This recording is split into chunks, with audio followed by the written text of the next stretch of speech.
Banking sector, Governor, one last question. Just one specific aspect where the state banks granted project loans to a couple of projects that we did in the past.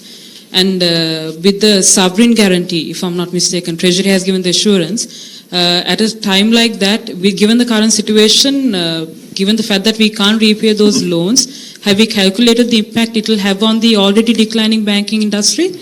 And what measures have we taken? Good that you asked question. I am going to make a statement on that. But I'm not quite sure whether state banks have given money for some projects under government guarantee. I don't know about that.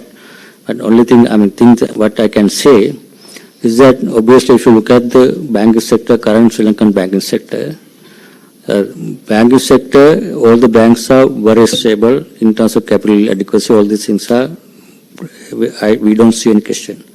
Obviously, the issue right now here, the foreign currency liquidity in the banking sector, there are shortages in lack of foreign currency liquidity in the banking sector at different levels.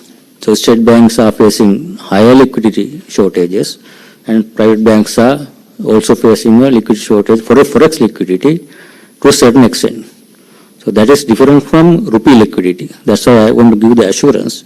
And some of the statements made by some politicians are very inappropriate and not relevant at all. So I have to make it very clear. In terms of rupee liquidity, central bank, as any central bank, our key responsibility under the Monetary Law Act is to provide, we have provisions to provide any amount of liquidity in terms of when there's a liquidity shortfalls in the banking system. So I am giving the assurance that in terms of rupee liquidity, either state banks or any banks, we are behind the banks and we will give that assurance. We will provide pump in amount of liquidity. If there are different ways. If you go open market operation on a daily basis, we provide short-term liquidity. And if it comes to a more difficult situation, there is a facility called LOLR, Lender of Last Resort.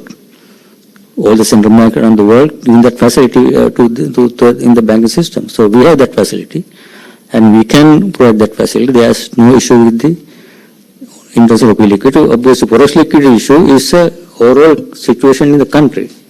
And the country is facing balance of payment crisis. When the central bank is having low resource and when you have large current account deficits, obviously that is a situation facing the whole country. And everyone is sharing that pain to a certain extent. So central bank is facing that. Banking system is facing that. Even everyone out there, importers, exporters, also are facing that situation. That's why everyone is trying to buy dollars from somewhere because there is shortage in foreign currency. Banks are also facing that. We have to. That's why we are doing all these things to address the overall balance of payment situation. Once we address that, we can provide that liquidity to the banking system, to the importers, and everyone. After some time. But right now, we will have to continue with the situation for some time.